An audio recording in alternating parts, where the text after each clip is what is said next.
Muito bem, rapaziada, estamos começando o Desperta ICL hoje, terça-feira, 13 de junho, 7 horas da manhã, em ponto, ao vivo. Estamos ao vivo em todos os canais do ICL, para você que nos acompanha aí no Instagram, no Twitter, na Twitch, onde mais? No YouTube, e é isso, né? No Facebook também.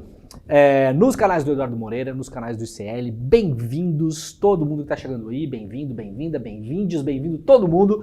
Muito obrigado para quem já está compartilhando o programa, quem quiser, claro, pode compartilhar esse programa. Bom dia para quem está acordando, para quem está ainda na cama, para quem já botou 452 vezes o despertador para tocar de novo, né? Você faz isso também, né, ô Pedro Falcão? Faz, que eu sei, né? Quem está comentando já por aí também, comentem de onde vocês estão assistindo este programa. Hoje teremos um vídeo exclusivo aqui no Desperta ICL. Nós acompanhamos aí ao longo dos últimos meses, principalmente depois do 8 de janeiro, alguns parlamentares que estão fazendo algumas confissões aí que talvez não deveriam fazer, né? Então temos mais um hoje aí, deputado estadual, lá de Santa Catarina, o grande estado, exemplo, né, para onde estão se refugiando todos os bolsonaristas depois da derrota do senhor Jair Bolsonaro nas eleições de outubro do ano passado.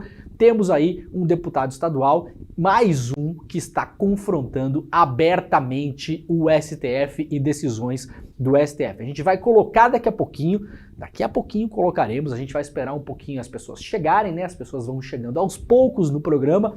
Vamos, claro, dar aquela girada geral pelas notícias que estão acontecendo no Brasil e no mundo. Tem bastante notícia hoje, então a gente vai dar um panorama mais rápido para vocês e daqui a pouquinho, quando a audiência estiver um pouquinho mais consolidada, vamos colocar no ar o vídeo deste deputado, vamos ver o que ele está falando sobre o STF, sobre decisões do STF, ameaças também ao processo democrático, e aí depois a gente vai ver, né, o Pedro Falcão se segura o rojão, né, porque geralmente essas pessoas, principalmente quando são deputados estaduais, vão lá numa cidade um pouco menor, faz um evento, fala pra massa na hora e acha que o negócio não vai sair dali, né? Então vamos dar luz a essas ameaças ao STF, à nossa democracia, às decisões democráticas do país. A gente vai ver se o senhor deputado, né, o senhor Sargento Lima, segura a onda depois que a gente colocar esse vídeo aqui no ar. Por enquanto, estamos começando o nosso Desperta. A gente vai dar uma rápida girada sobre as coisas que estão rolando no Brasil e no mundo.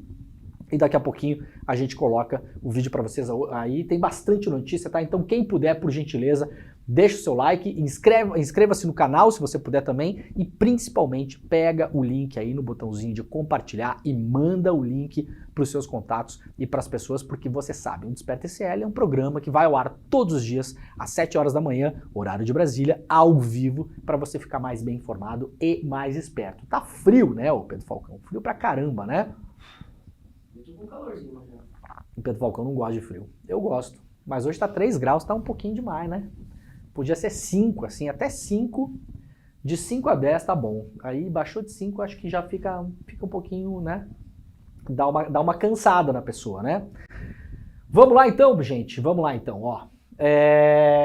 Vamos começar lá pelo G1, o portal de notícias da Globo, né? Lá na capa do G1 hoje, um dos principais destaques, né? A CPI dos atos golpistas vai votar hoje, CPMI, na verdade, né? Porque tem senadores e deputados, então comissão parlamentar mista de inquérito já foi instalada já há 3 semanas, está organizada, temos aí presidente, temos a relatora Elisiane Gama, né? Então ela vai votar hoje, na sessão de hoje, as primeiras convocações, né? E o presidente também da CPI se reúne com Alexandre de Moraes, aliados do ex-presidente Jair Bolsonaro e ex-ministro Gonçalves Dias estão na lista de pedidos nessa primeira reunião. Lembrando que na semana passada a CPMI decidiu que vai convocar primeiro aquelas pessoas que tiveram mais pedidos de convocação. Então sabemos mais ou menos como a coisa funciona, né? Os senadores e os deputados, cada um deles ali pode fazer vários requerimentos, né? São requerimentos de pedidos de informação, também eventualmente de quebras de sigilos e principalmente nesse começo da CPI são requerimentos para que se ouça pessoas na CPMI. Então, os parlamentares decidiram na semana passada que inicialmente a lista vai começar com aquelas pessoas que os deputados fizeram mais requerimentos, ou seja, as pessoas que mais a própria comissão deseja ouvir agora neste começo, tá?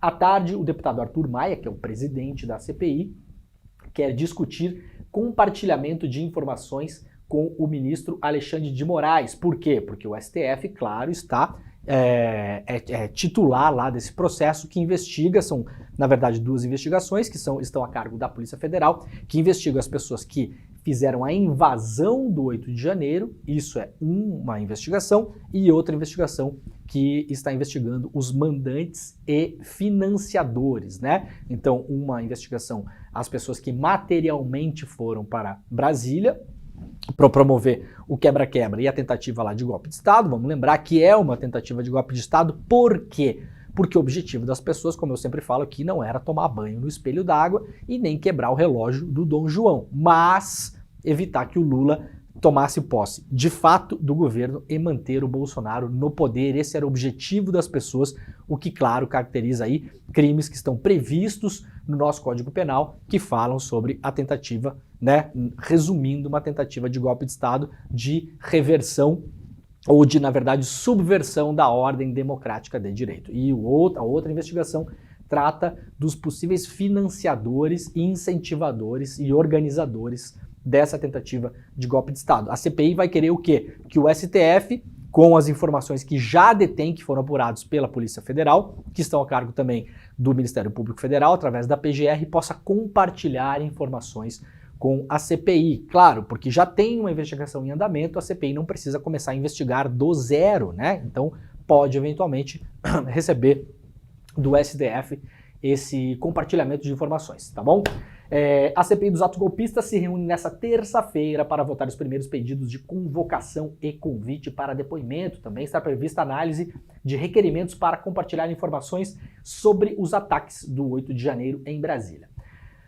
Ao todo, o presidente do colegiado, o deputado Arthur Maia, pautou 285 pedidos dos parlamentares. 62 são de autoria da relatora, a senadora Elisiane Gama, do PSD do Maranhão. Nenhum pedido de quebra de sigilo deve ser votado hoje. Então, hoje, possivelmente, os deputados e senadores votarão apenas os pedidos de convocação para ouvir pessoas nas próximas sessões. Lembrando que essa CPI terá 1 ou 2 sessões por semana. Então, vai ser um pouco diferente da CPI que a gente acompanhou durante a Covid, que era uma CPI que era basicamente, né, praticamente diária, né? Era uma CPI muito intensa. E, inicialmente, essa CPI dos atos golpistas teria 1 sessão por semana. Abriu-se a possibilidade já que ela possa ter 2 sessões por semana. Então, a partir da votação de hoje, votação de convocação de pessoas, a partir das próximas reuniões, podemos já ter depoimentos quentíssimos na CPI, para a gente poder acompanhar aqui no Desperta ICL e também nos demais programas do ICL Notícias. A aprovação dos requerimentos influencia no rumo, nas linhas de investigação da CPI e também no resultado final do colegiado. Aliados do governo do presidente Lula, por exemplo, tendem a explorar rivais e contradições do governo de Jair Bolsonaro. Já a oposição tenta impor, sem apresentar provas concretas, porque basicamente elas não existem, né? A narrativa de que integrantes do governo Lula foram omissos nas invasões às sedes dos 3 poderes. E outra coisa que a oposição vai tentar fazer também é provar que tudo aquilo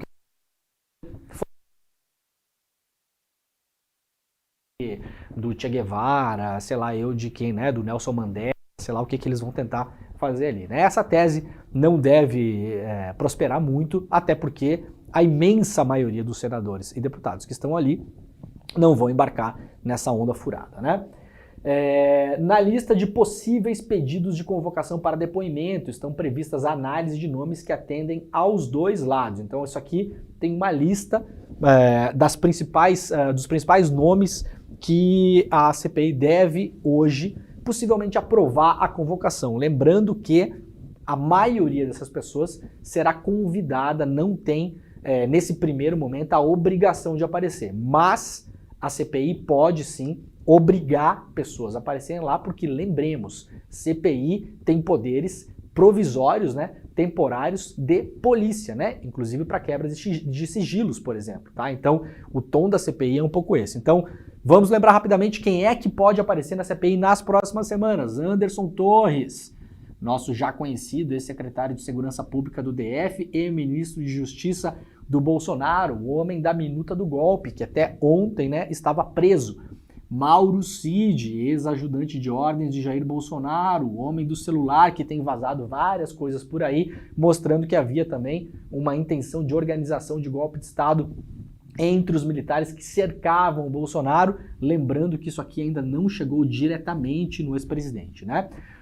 Hugo Gonçalves Dias, ex-ministro-chefe do Gabinete de Segurança Institucional do GSI, o homem aquele que foi filmado e foi colocado no ar pela CNN Brasil, né? Como o homem que estava, em tese, ajudando os golpistas no dia ali. A gente já falou extensamente sobre isso. O que a CNN Brasil perpetrou naquele dia como jornalismo foi nada mais, nada menos, e vamos falar português bem claro aqui, do que lixo. Aquela matéria da CNN Brasil colocada no tom em que estava, no frame em que estava, é uma matéria para ser jogada fora. Depois, com análise um pouco mais detalhada, viu-se que o Gonçalves Dias não estava ali ajudando os golpistas. A coisa não parece exatamente o que a CNN colocou no ar no dia, né? Braga Neto, ex-ministro da Defesa e ex-candidato à vice-presidência, né? Braga Neto, um homem muito importante do governo Bolsonaro, lembrando que também foi um dos caras que foi lá no cercadinho do Bolsonaro soltar aquelas mensagens cifradas para os apoiadores do Bolsonaro, né? Vocês esperem aí, tenham paciência, as coisas vão acontecer. Então seria importante o Braga Neto aparecer lá. Braga Neto, que aliás deveria ter aparecido na CPI da Covid, né? Rolou um certo, digamos assim, entre aspas, acovardamento para chamar o senhor Braga Neto na época, que era ministro do Bolsonaro.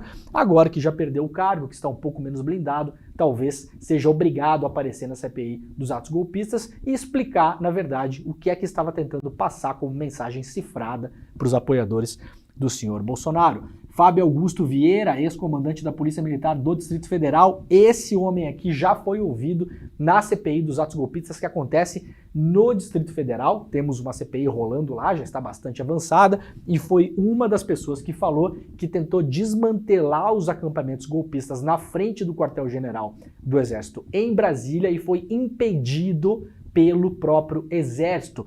Ele e outras pessoas falaram que o próprio Exército fez uma barreira de soldados e, curiosamente, a barreira de soldados não estava voltada contra os golpistas, mas palavras dos próprios policiais militares estava voltada contra os policiais, né? Então vai poder o senhor Fábio Augusto explicar novamente o que aconteceu nessa tentativa de desmantelamento dos acampamentos golpistas antes do 8 de janeiro. Jorge Naime, ex-comandante de operações da Polícia Militar do DF, deu depoimento muito parecido com isso também lá na CPI do DF. Saulo Moura da Cunha, ex-diretor adjunto da Agência Brasileira de Inteligência, a ABIN. Silvinei Vasquez, ex-diretor-geral da Polícia Rodoviária Federal, já está comprovado, inclusive por documentos da própria administração pública que foram publicados nas últimas semanas aí, mostrando que este homem aqui, Silvinei Vasquez, era o responsável pela PRF no momento em que, entre o primeiro e o segundo turno, a Polícia Rodoviária Federal fez várias blitzes, na verdade, né? Em lugares onde o candidato Lula tinha sido vitorioso no primeiro turno, com o intuito evidente de evitar que as pessoas chegassem nas urnas para votar no Lula novamente no segundo turno. Esse depoimento aqui será muito interessante e, como sugestão, caso se recuse a aparecer, a CPI pode forçar que ele apareça, lembrando que CPI tem poderes transitórios de polícia, né? Augusto Heleno, ex-ministro-chefe do GSI, deu um depoimento também esses dias na CPI lá no Distrito Federal, tem muita coisa a falar, né? Foi mais ou menos bem tratado nessa CPI, veremos como as coisas vão depois. Elcio Franco, aqui embaixo, ex-secretário executivo do Ministério da Saúde, também militar. Vamos lembrar aqui, ó, olha aqui, ó. Militar, vamos fazer aquela joguinho de quadradinho, né? Militar, Anderson Torres, Mauro Cid, Gonçalves Dias, Braga Neto, quem mais aqui? Augusto Heleno, Elcio Franco. Então aqui, ó, metade da lista são militares, né? Então a gente tem um envolvimento bastante grande das Forças Armadas brasileiras nesse dia, né? Quem mais aqui temos? Ricardo Capelli, né? Que foi, se vocês lembram bem, né, o Capelli ligado ao governo Lula, que foi o secretário executivo do Ministério da Justiça, que foi o interventor no Distrito Federal quando o governador Ibanez Rocha foi afastado, então o Ricardo Capelli assumiu provisoriamente lá o Distrito Federal, afastado pela Justiça, né? Robson Cândido, delegado-geral da Polícia Civil do Distrito Federal, e George Washington de Oliveira Souza, Alan Diego dos Santos e Wellington Macedo de Souza, suspeitos de tentar explodir um caminhão-tanque no aeroporto de Brasília. Isso aqui foi basicamente a tentativa de um atentado terrorista. Lembremos que aconteceu antes do 8 de janeiro. Essa tentativa de atentado aconteceu... Tentativa de atentado é bom, né? Vocês entenderam? Aconteceu em dezembro em Brasília, né? Então isso aqui, essas pessoas já foram ouvidas pela polícia, né? Esse atentado foi comprovado e era um atentado com TNT, com dinamite, que estava instalado em um caminhão-tanque de combustível que iria basicamente explodir o aeroporto de Brasília. Esse é o nível geral do que a gente está vendo por aqui, tá? Então aguardemos hoje quais desses depoimentos serão aprovados lá pela CPI. Vamos lá para o UOL. Bolsonaro está conformado com ineligibilidade no TSE, mas teme um 7-0. Lembrando que o julgamento está marcado para o 22, né? Então vamos ver o que traz a Thaís Oyama. O que é? Pior que a Alemanha e Brasil, né? Pior que a Alemanha, ele poderia fazer um 6-1 no máximo, né? Não tomaria 7-1, tomaria um 6-1, mas acho que a goleada está se desenhando para o 7-0 de fato. Conformado com a inelegibilidade, vamos lembrar aqui que se o TSE levar a cabo essa votação no dia 22 e ela terminar de fato, caso nenhum ministro peça vistas, o que é uma possibilidade, porque temos aí ministros aliados ao Bolsonaro, que pode suspender, né? Se pede vista, vocês sabem, suspende o julgamento por algum tempo, né? Há essa possibilidade, tá bom? O ex-presidente Bolsonaro agora tenta adiar a derrota no TSE e evitar uma goleada de 7-0 no julgamento. Além disso, bolsonaristas próximos ao ex-presidente se preocupam com a falta de manifestações nas ruas a favor dele e com o voto do ministro Raul Araújo, que já proibiu manifestações políticas por artistas no Festival Lollapalooza em 2022, segundo apurações da colunista do UOL, Thaís Oyama. São duas coisas que bolsonaristas próximos ao ex-presidente temem. A primeira coisa é que não tem um ruído nas redes preparando nada nas ruas.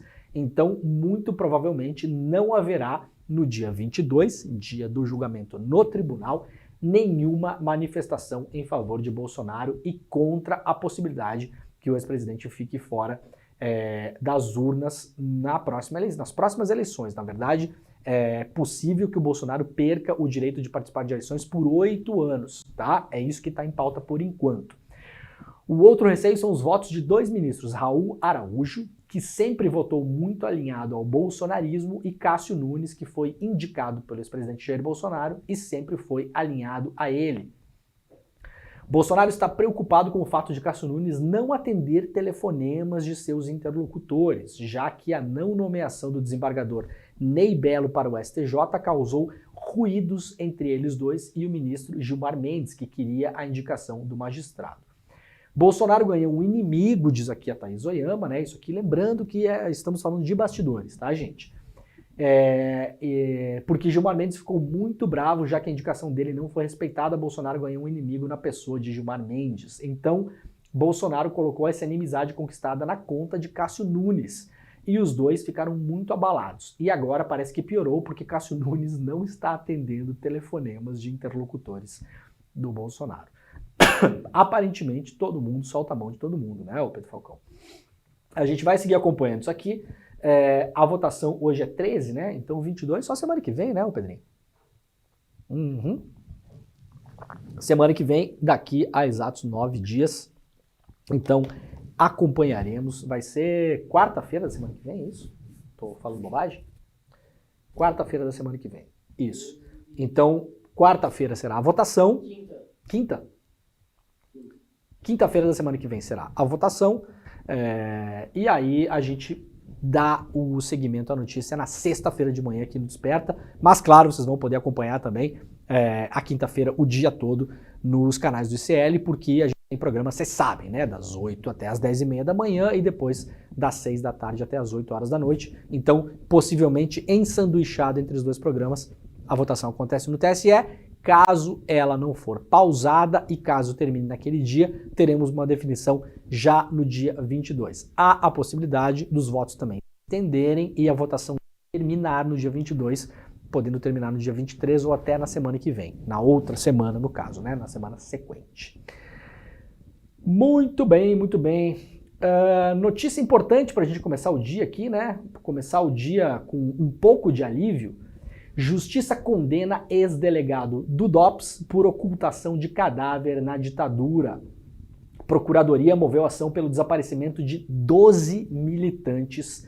Cláudio Antônio Guerra poderá recorrer em liberdade. A Justiça Federal em Campos dos Goytacazes condenou o ex-delegado do Departamento de Ordem Política e Social do Espírito Santo, Cláudio Antônio Guerra, a 7 anos de prisão em regime semiaberto, além de multa de R$10 mil pelo crime de ocultação de cadáveres no período da ditadura. No entanto, lembrando que o Brasil não puniu os seus militares e torturadores, ao menos um pequeno alívio da gente ver uma notícia como essa no dia de hoje, né? A decisão foi tomada na quinta-feira, na semana passada, e o Guerra, esse Cláudio Antônio Guerra, ex-delegado, poderá recorrer em liberdade. Em 2014, o ex-delegado disse à Comissão Nacional da Verdade ter colhido os corpos de 12 militantes políticos. Os cadáveres foram retirados do centro de tortura, como a Casa da Morte, em Petrópolis, e o DOI-CODE, incinerados em fornos em uma usina de cana-de-açúcar em Campos dos Goytacazes, no Rio de Janeiro. A reportagem não conseguiu contato com Guerra. Em entrevista à Folha em 2019, ele afirmou que fez algumas coisas que não foram boas, palavras desse ex-delegado. Vi quando me chamam de assassino, destilam ódio, e enquanto for assim, o objetivo de termos uma nova sociedade em que se perdoa os erros que foram cometidos, teve vítimas fatais dos dois lados. Ô, senhor Guerra, a gente não quer perdoar o senhor, não. A gente quer que o senhor... Ninguém está destilando ódio contra o senhor, não, tá? A gente quer que o senhor responda na justiça pelos crimes que o senhor cometeu, tá bom? Não tem nada a ver com Twitter isso aqui, não, o senhor Guerra. A decisão da juíza federal Maria Isadora Tiveron Frisão ocorreu após denúncia movida pelo Ministério Público Federal do Rio de Janeiro em 2019. Os crimes associados à guerra foram baseados em seus próprios relatos no livro autobiográfico Memórias de uma Guerra Suja e em depoimentos à Comissão Nacional da Verdade em 2014. Ele também foi tema de um documentário em 2017. O comportamento do réu se desviou da legalidade, afastando princípios que devem nortear o exercício da função pública por qualquer agente do Estado, sobretudo daquele no exercício de cargos em forças de segurança pública e que se impõe o dever de proteção a direitos e garantias, disse lá o procurador da República, Guilherme Garcia Virgílio. Muito bem, os 12 militantes que estão na lista, esses 12 militantes políticos que tiveram seus corpos incinerados por esse cidadão, estão na lista de 136 pessoas consideradas desaparecidas pelo relatório final da Comissão Nacional da Verdade, lembrando que esse é um número que a Comissão Nacional da Verdade conseguiu comprovar. O número de mortos, torturados e desaparecidos na ditadura brasileira a partir de 1964 é muito maior do que isso. A imensa maioria desses militares e civis jamais foi punida, tá bom? Se tu puder tirar a caixinha do teu mic e colocar no bolso da frente. A caixinha do meu mic? A caixinha do Essa aqui? Essa aí. Tá incomodando? Da frente. Botar aqui? Isso, porque às vezes tá sentando em cima e daí dá uma falhadinha. Muito bem. Então botamos aqui. Melhorou? Me diz aí. Muito bem. Vamos lá, seguindo aqui. Matéria importante ontem da Folha de São Paulo também. Deixa eu puxar a nossa canetinha mais para cá, ó. Gravação mostra como minoritário organizou o conselho da Eletrobras. Gestora 3G Radar demonstra habilidade para reunir executivos no comando da companhia. Ouça os relatos. Minoritário, a gente já tratou desse tema aqui. Quem acompanha o Desperta sabe que eu já tratei sobre esse tema várias vezes, inclusive. O tal do minoritário, tá? O minoritário é o 3G Radar. E isso aqui é a galera da Americanas, tá? Americanas. Vamos escrever a manchete de novo aqui, ó. Canas. Aliás, Canas poderia ser o que a gente, né? Canas poderia ser o que a gente poderia ver nesse caso aqui, né? Esse minoritário é o mesmo pessoal das lojas americanas, o pessoal que entre 14 milhões de aspas não viu o maior rombo da história de uma empresa listada em bolsa, quiçá de uma empresa no Brasil, tá? Essa 3G Radar é lá dos sócios, dos antigos controladores das lojas americanas. Eu já tratei desse assunto algumas vezes aqui, então não lerei a matéria hoje na íntegra, mas basicamente essa galera tem uma fatia muito pequena da Eletrobras, tá? Entrou no leilão da Eletrobras que foi vendida pelo senhor Paulo Guedes e agora tenta controlar a Eletrobras. Então sim, as pessoas que controlavam as lojas americanas querem controlar a energia que chega na sua casa. Boa sorte para todo mundo. A gestora 3G Radar é um minoritário na Eletrobras com apenas 1,3% do capital total. A posição é irrelevante no que se refere ao poder de decisão. Tem 0,05% das ações ordinárias que dão direito a voto. Destaca-se no acesso aos resultados, com 10,88% nas ações preferenciais, que têm prioridade para receber dividendos. No entanto, uma gravação de uma reunião interna conseguida pela Folha deixa clara a habilidade, eu adoro as palavras usadas pelo jornalismo mais tradicional para não se comprometer, né? Deixa clara, opa, volta para cá. Quero pegar minha caneta aqui, vem cá, canetinha. Uma gravação de uma reunião interna conseguida pela Folha deixa clara a habilidade, vocês podem, né, vocês podem usar outra palavra que vocês quiserem aqui, tá? Da gestora para ocupar posições no conselho de administração da companhia, que define a diretoria e traça as estratégias. Eu já mostrei em outro programa aqui, tem inclusive um corte rodando pela internet nos canais do CL, vocês podem recuperar esse corte, mostrando que eles conseguiram colocar vários conselheiros no conselho, inclusive pessoas que eram ligadas a outras empresas do 3G Capital, desse fundo que é basicamente o fundo do Lehman, né, do senhor Lehman, do senhor Beto Sicupira e do senhor Herman Telles, os três grandes bilionários, estrelas brasileiros, né? Então esses caras agora, os caras da Americanas, os caras que eram os controladores da Americanas durante o rombo bilionário, agora estão fazendo manobras, né? Não é exatamente habilidade o nome da palavra, é toda uma outra coisa, para controlar a energia que chega na nossa casa através da privatização do senhor Paulo Guedes. A matéria está bem completa, tem os áudios da matéria, vocês podem ouvi-los também, sugiro que o façam, está lá na capa da Folha de São Paulo. Qualquer acionista ou grupo de acionistas pode sugerir uma chapa para ser avaliada em assembleia. O que chama a atenção no caso é que dos 9 conselheiros, 3 contaram que foram convidados para o posto pela 3G Radar. O sócio fundador da gestora, Pedro Batista de Lima Filho, que também tornou-se conselheiro após a privatização, indicado pelos preferencialistas. Ou seja, é um conselho de administração com 9 pessoas, 3 delas estão na mão do fundo das Americanas.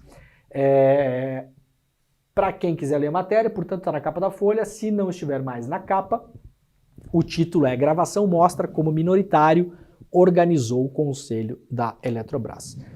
A manchete poderia ser, gravação mostra como fundo responsável pelo rombo nas Americanas, né?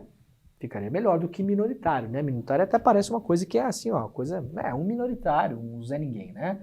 Então, vamos sugerir aqui, para os colegas jornalistas ficarem bem bravos comigo, que não é nenhuma novidade, gravação mostra como gestora do fundo do rombo das Americanas organizou o conselho. Organizou não, né? Poderia assim, busca tomar controle do conselho da Eletrobras, né? Eu acho que ficaria mais claro para a população que lê a manchete também. Não ficaria, Pedrinho?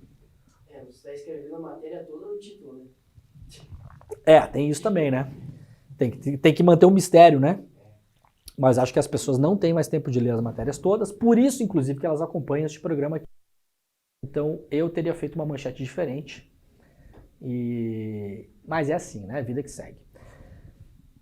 Vamos lá então, vamos com duas notícias rapidamente aqui antes da gente mostrar o vídeo do nosso grande deputado, né? Mais um machão do bolsonarismo. O bolsonarismo tem esses machões, né? Então a gente vai mostrar aqui, já que o desejo é um desejo de fama, a gente vai ajudar com que essas pessoas fiquem famosas, né? E depois vamos ver se elas seguram um rojão aí com o Xandão, com a STF, aquela coisa toda. Manchete lá da revista Fórum. Quebra dos sigilos bancários de Moro e Deltan Dallagnol na mira do CNJ. O Corregedor Nacional de Justiça, Luiz Felipe Salomão, quer fazer pente fino em 300 milhões movimentados pela Operação Lava Jato. O Corregedor Nacional de Justiça, Luiz Felipe Salomão, pretende fazer uma análise minuciosa em cerca de 300 milhões movimentados por antigos integrantes da Operação Lava Jato através de depósitos judiciais.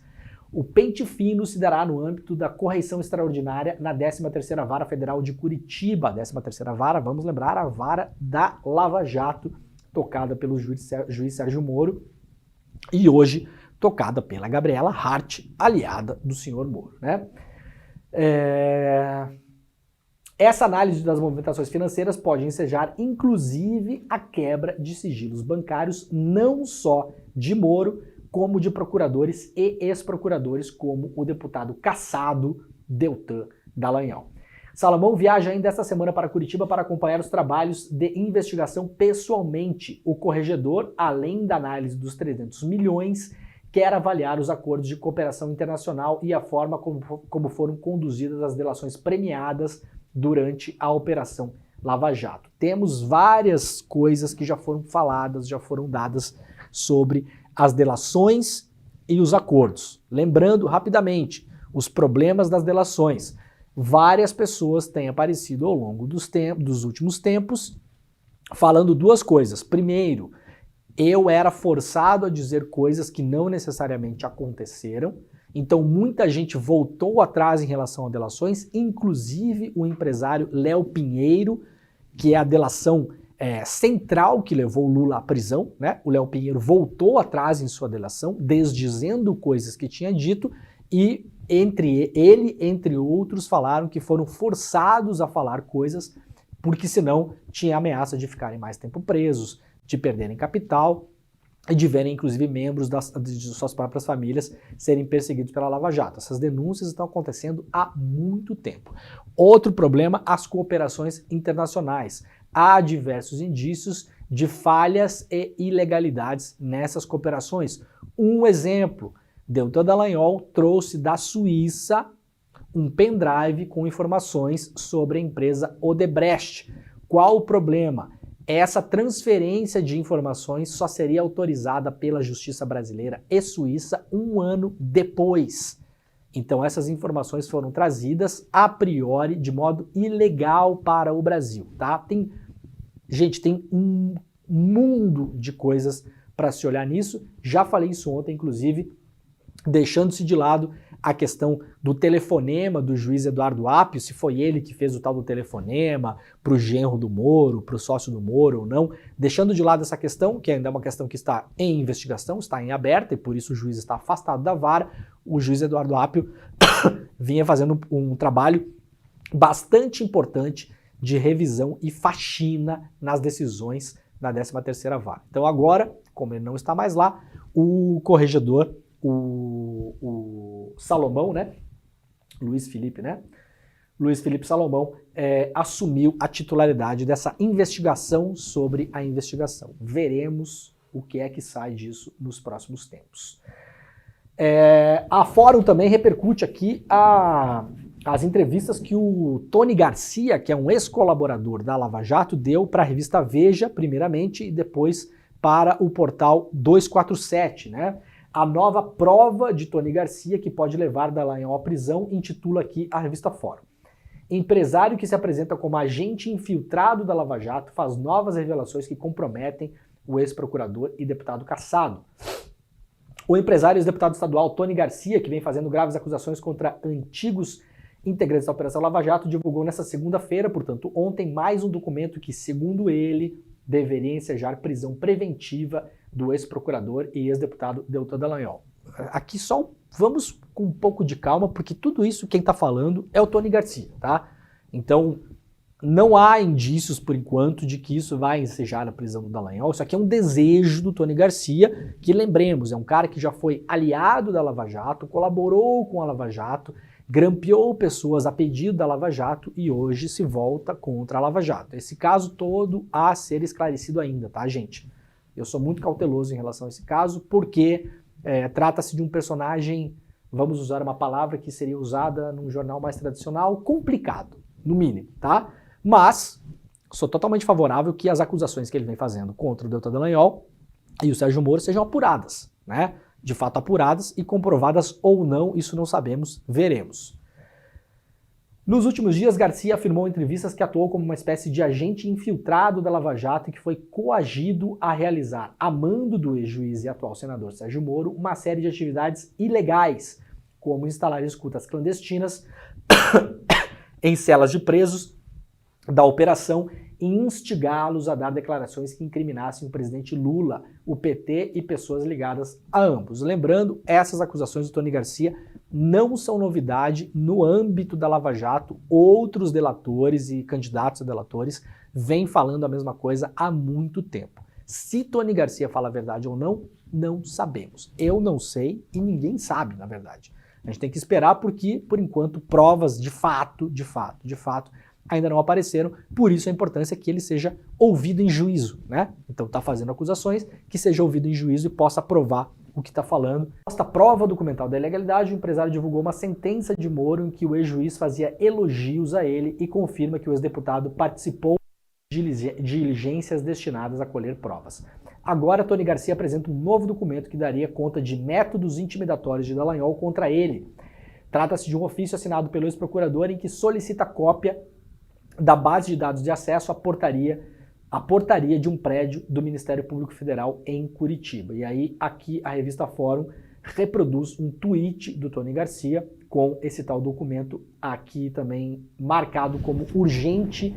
O documento pode ir lá na revista Fórum, essa notícia está na capa da Fórum também. Vamos lá então, gente, vamos mostrar o vídeo de hoje aqui do Pedro Falcão. Não mostrarei o vídeo se estivermos com audiência baixa. 10 mil. 10 mil pessoas, então 10 mil pessoas é razoável, né? Razoável, podemos proceder. Ó, deixa eu pegar direitinho aqui o caso. Esse caso aconteceu numa cidade do interior de Santa Catarina, que é uma cidade chamada Cunhaporã, tá? É uma cidade mais pro oeste de Santa Catarina, em direção à fronteira com a Argentina. Teve um evento lá com lideranças locais, com a população, com esses líderes de extrema-direita, a deputada Daniela Rainer, que era ex-vice-governadora de Santa Catarina, a deputada Carol Detone, enfim, essa turminha que vocês já sabem mais ou menos quem é, né? E aí o senhor Carlos Henrique de Lima, que é mais conhecido como Sargento Lima, né?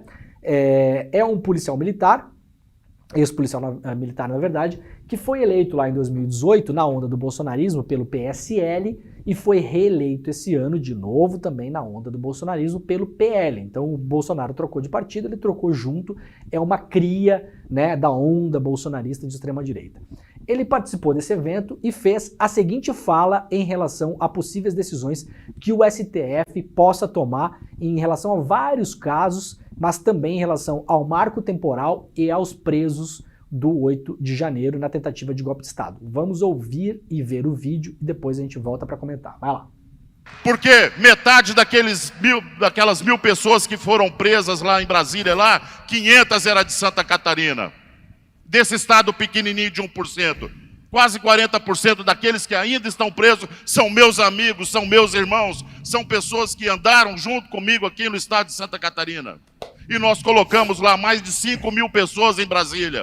E nós ocupamos as frentes dos quartéis. E se eventualmente vocês não sabem com quem estão se metendo, nós dizemos não, independente do que decida o STF, independente do movimento político que se forme em forma disso, nós estaremos aqui com os caminhoneiros que transportam o soja que vocês plantam. Nós estaremos aqui com todos os movimentos de direita acampado aqui. Prepare para receber a direita do estado de Santa Catarina aqui na cidade de vocês. Nós seremos a muralha.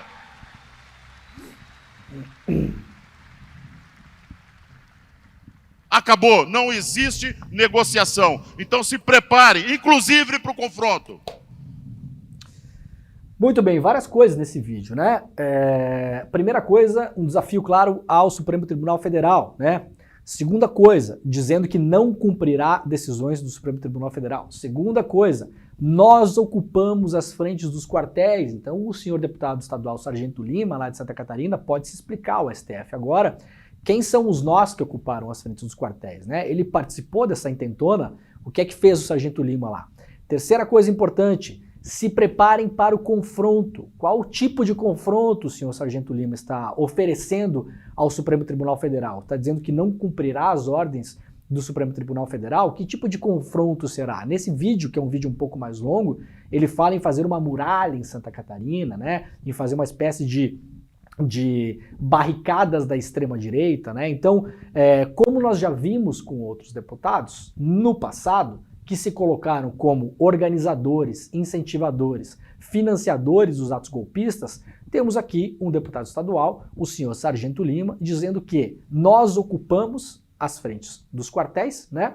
Não cumprirão decisões do STF e estão preparados para o confronto. Então, agora, com esse vídeo no ar, as pessoas podem espalhar esse vídeo, tornar o senhor Sargento Lima uma pessoa bastante famosa, né? Já que me parece que é o desejo dele, e claro, o STF pode chamá-lo, inclusive a CPI, que começa hoje, fica uma sugestão para a CPI, né? A CPI dos atos golpistas, como ele mesmo falou ali, metade dos presos que estão presos em Brasília ainda são de Santa Catarina. Nós vimos as ações organizadas das pessoas saindo de Santa Catarina em direção a Brasília para cometer os atos golpistas, inclusive os que acamparam na frente do QG do Exército em Brasília. Então, aparentemente, senhores da CPI, senadora Elisiane Gama, o Sargento Lima tem informações sobre essas pessoas. Falou que a maioria que estão lá presos, inclusive, são amigos dele.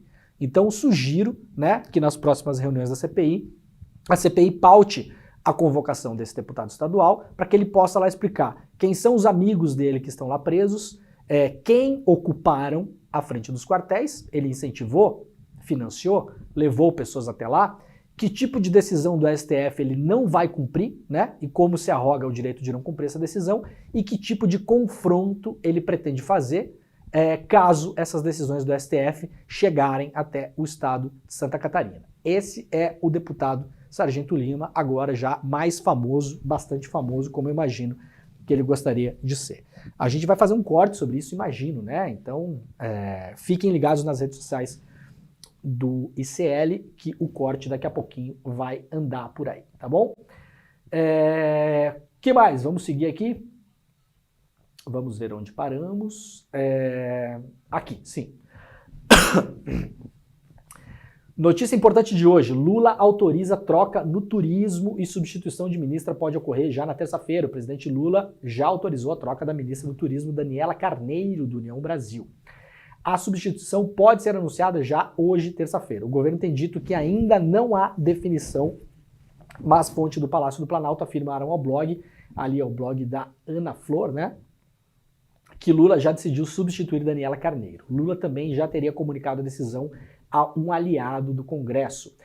União Brasil tem, além de Daniela, outros 2 ministros no governo, mas o partido vem alegando que Daniela não representa a bancada, que ela seria uma escolha pessoal de Lula. Isso porque a ministra é mulher do prefeito Vaguinho, de Belford Roxo, que deu apoio a Lula no segundo turno das eleições.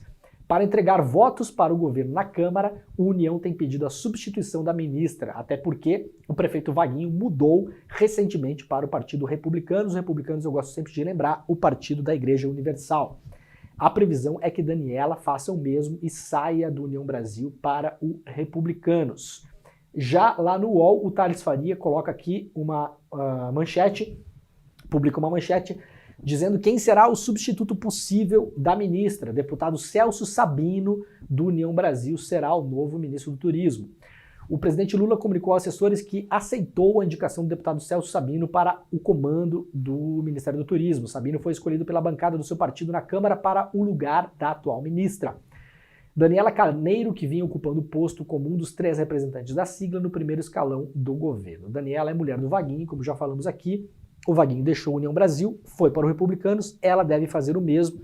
O que é que a União Brasil alega? Nós temos 3 ministérios, mas esse aqui, de fato, não é nosso, entre aspas. Lembrando que União Brasil, com esses 3 ministérios, de fato, vem ajudando o senhor Arthur Lira na Câmara a dificultar a vida do governo Lula. Coluna da Malu Gaspar, lá no Globo, né? Fatura do União Brasil para apoiar o governo Lula vai além do Ministério do Turismo. A demissão da ministra do Turismo, Daniela Carneiro, e sua troca pelo deputado Celso Sabino, do União Brasil, podem não ser suficientes para acalmar os ânimos do União Brasil e aumentar o apoio dos deputados na legenda ao governo Lula. Apesar de o presidente da República já ter dado sinais de que vai demitir a ministra para atender os líderes do partido no Congresso, o senador Davi Alcolumbre, do Amapá, e o deputado Elmar Nascimento, da Bahia, já deixaram claro ao presidente que vai ser preciso mais do que isso para garantir ao governo mais do que 30 deputados que já têm votado a favor de suas pautas na Câmara. A bancada do União Brasil tem 59 deputados e Nascimento estima que poderia conseguir chegar a uma base de 45 apoiando Lula constantemente. Então isso aqui tudo, para lembrar, tem a ver com o que o governo passou 2 semanas atrás, até os 45 do segundo tempo, na tentativa de voto da MP dos ministérios. Lembra que a gente acompanhou isso aqui na semana retrasada. Arthur Lira segurando a pauta. Foi até na quinta-feira, no final do dia, o Senado votou de noite, quase de madrugada, e finalmente conseguiu aprovar a reformulação dos ministérios feita pelo Lula. Caso não aprovasse, o Lula teria de novo a organização ministerial que teria sido feita pelo Bolsonaro e cairiam, inclusive, vários ministérios que foram criados na gestão Lula, né? O Ministério da Igualdade Racial, o Ministério dos Povos Originários, enfim, vários ministérios ali deixariam de existir. O União Brasil, que em tese faz parte da base do governo, não vem facilitando a vida do governo na Câmara também. Tem 3 ministérios, agora alega que na prática tem apenas 2, então o Ministério do Turismo mudará de mãos nessa tentativa do governo de formar de fato uma base sólida, mas pelo que traz aqui o jornal O Globo, não será suficiente. União Brasil vai em busca de mais. Veremos como essa coisa anda nos próximos tempos, né? Notícia rápida e importante aqui que tem a ver com a crise que aconteceu na Amazônia, principalmente na terra Yanomami, mas também com consequências em outros lugares. Lula envia ao Congresso o projeto de lei com regras para compra, venda e transporte de ouro. O texto da proposta ainda não foi divulgado. Nas últimas semanas, o governo preparava a medida provisória para endurecer regras para compra e venda de ouro no Brasil. O que é que significa isso, gente? Até ontem, se você chegasse no mercado com 1 grama de ouro e dissesse que extraiu aquele grama de ouro da terra X, o que valia era a sua autodeclaração. Isso, obviamente, é um absurdo, porque você poderia minerar o ouro em terras ilegais e dizer que aquele ouro veio de terras legais. Agora o governo tenta mudar essas regras, até porque no Brasil já existem aparelhos com a Polícia Federal, por exemplo, que são capazes de identificar o DNA do ouro, porque o ouro é diferente quando extraído de regiões diferentes. Então é possível sim traçar a origem do ouro. Então o governo Lula agora tenta derrubar essa tal dessa autodeclaração de mineração que existia até ontem, que é um completo absurdo, e é óbvio que ela é uma das grandes portas abertas para a mineração ilegal no Brasil. O projeto agora vai ser encaminhado. Vamos para o New York Times muito rapidamente. O Trump vai ser ouvido pela 2ª vez em juízo hoje. Tem uma notícia lá na capa do New York Times e também nos sites do Brasil, né? Donald Trump vai para a justiça pela 2ª vez. Saiba o que deve acontecer durante a audiência em Miami. O caso é o caso dos tais documentos. Para quem está vendo aí, isso aqui é uma foto divulgada pelo Departamento de Justiça dos Estados Unidos. Isso aqui, ó. Isso aqui são todos documentos de Estado.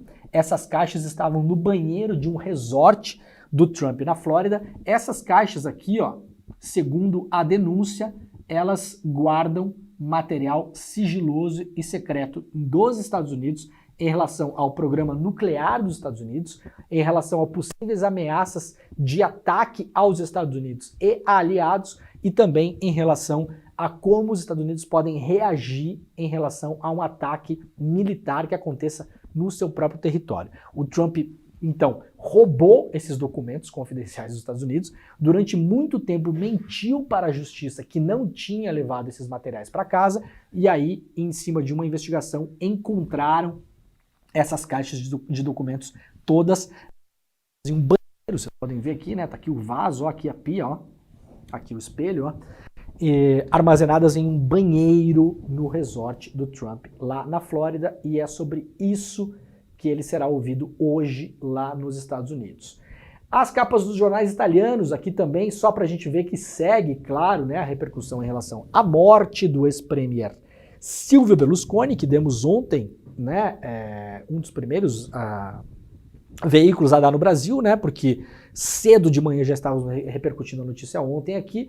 Então, a capa do jornal La Repubblica, ainda muito sobre o Berlusconi, claro, né? O funeral está acontecendo no Duomo de Milano, né? Na igreja principal lá da Praça de Milão. A capa do Corriere della Sera também, né? Aqui mostrando a repercussão do funeral. Eu dei uma olhada em imagens ontem do Duomo de Milão, estava completamente lotado, claro. Nesses momentos aparecem admiradores também curiosos. Milão é uma cidade muito turística. Claro que se você está turistando lá e tem o funeral do Berlusconi, se você for um pouquinho curioso, você vai parar para olhar, né? Então, não são só, obviamente, apoiadores que estão lá, né?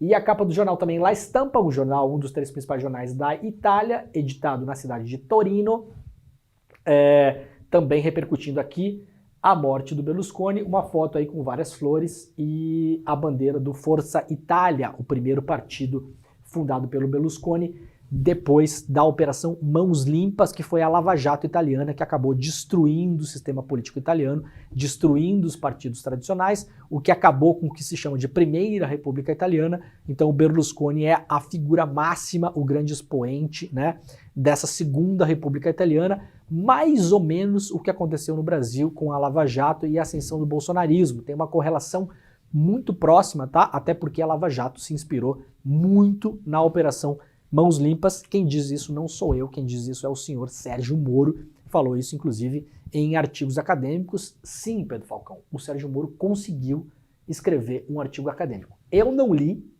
porque eu tenho mais o que fazer, né? Mas Meia página, será? Eu não sei se foi meia página, talvez tenha sido um pouco mais. Não sabemos. Agora que tem o chat GPT, a gente pode ver se ele não plagiou uns pedaços, né?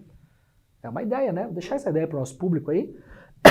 Quem sabe usar o chat GPT, pega o artigo do Sérgio Moro sobre Mãos Limpas e confere se ele não plagiou uns pedaços. Aliás, Sérgio Moro escreveu o prefácio de um livro uns anos atrás, antes da Vaza Jato, e no prefácio ele elogiou o meu livro sobre a Cosa Nostra, sobre a máfia. Eu acho que ele deve ter se arrependido disso até a morte depois, né? Acontece, né, Sérgio Moro? Faz parte. Vamos lá então, vamos lá para... que é muito importante, estamos falando disso todos os dias aqui, falaremos sempre que possível sobre a emergência climática. O presidente da Comissão Europeia diz que o acordo Mercosul-União Europeia deve ser concluído até o final do ano. A presidente da Comissão Europeia está no Brasil em visita oficial, encontrou-se com o Lula ontem, né? A Ursula von der Leyen falou que o acordo deve gerar maior confiança nas relações comerciais, mais investimento e expansão das empresas. Lembrando que esse acordo está em negociação há uns 20 anos, né? E finalmente deve sair do papel ainda esse ano. Qual é o grande problema do Brasil, né? O grande problema do Brasil é aqui, ó, a parte do meio ambiente. Por quê?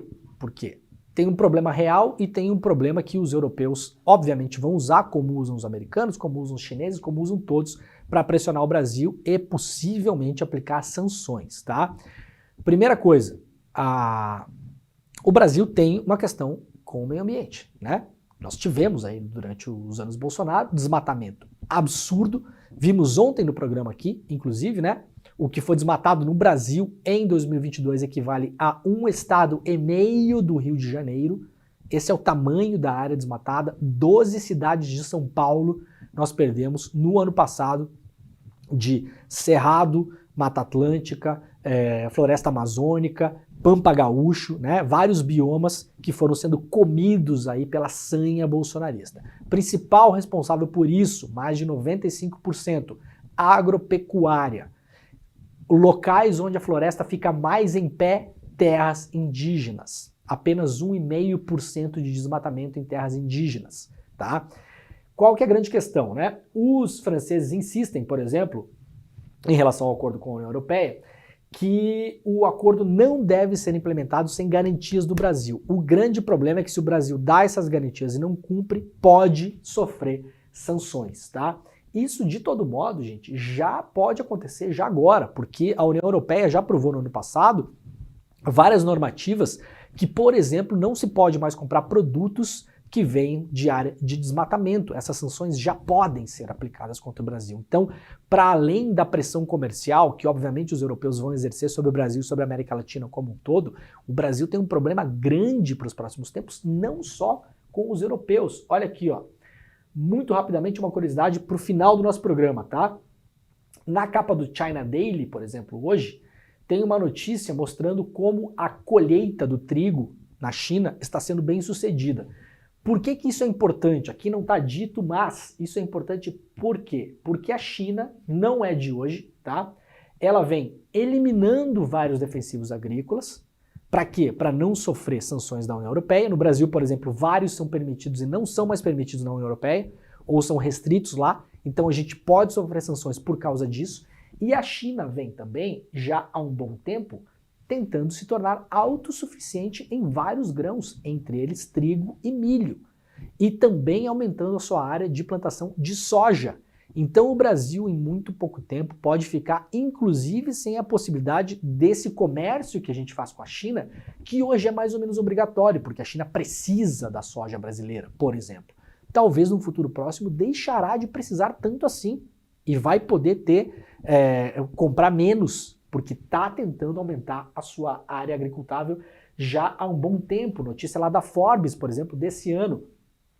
China quer elevar em 40% o safra de soja até 2025 para depender menos de importação. O que é que significa isso? Se você está aí plantando soja, milho, trigo, com a expectativa de que a China vai passar a vida inteira comprando porque precisa, tira o cavalinho da chuva, meu camarada. As coisas estão mudando, inclusive em países extremamente poluidores como a China. Tá? Então o Brasil tem um problema grave pela frente em relação ao meio ambiente, que não se resolve só com uma reuniãozinha e blá blá blá. As sanções poderão ser aplicadas de fato não só pela União Europeia, também por compradores importantes como a China, que está tentando autossuficiência em vários grãos, está aumentando a área plantada de soja e vai poder daqui a 5 anos, 10 anos falar, não, a gente não vai comprar isso aqui de vocês, porque esse boi, esse milho, né, essa soja, esse trigo vem de área de desmatamento. E aí até o Brasil começar a chorar, o grão já apodreceu no porto, né? Então são os grandes desafios do Brasil para os próximos tempos, por isso que batemos tanto na tecla aqui nas semanas que passaram, em relação ao desmonte dos ministérios dos povos indígenas e do Ministério do Meio Ambiente, que, lembremos, passou na votação na Câmara e no Senado, e esses dois ministérios perderam, na prática, poderes a partir da aprovação da MP dos ministérios, tá bom? Talvez consigam recuperar a partir de agora, com manobras políticas e talvez através do STF, não sabemos. A questão do marco temporal também é super importante em relação a esse assunto. Os europeus, os americanos, os canadenses, os chineses, os japoneses, todo mundo vai olhar para o marco temporal, caso continue como está, caso passe do jeito que está, porque não passou no Senado ainda, e vai poder aplicar sanções em relação à agropecuária brasileira por causa da aprovação do marco temporal. Então você aí que tem cabeça de gado, que planta soja, que planta milho, que ficou super feliz com o marco temporal, porque passa o dia inteiro consumindo porcaria de WhatsApp, dá uma repensada, porque a coisa não está indo pelo caminho que você acha que está, tá? Inclusive economicamente. Muito bem, eu acho que é isso, né, o Pedro Falcão. Terminamos o programa de hoje, terça-feira, 13 de junho, 7h59 da manhã. Muito obrigado a todo mundo que esteve por aí hoje. Agora, o ICL Notícias, primeira edição, está começando. O link está na nossa caixa de comentários nas redes sociais, pega o link, corre pra lá, porque o programa começa daqui a 30 segundos e tem muita coisa boa pela frente, tá bom, gente? Nós voltamos amanhã, Desperta ICL, todos os dias, às 7 horas da manhã, em ponto, horário de Brasília, ao vivo. Tchau!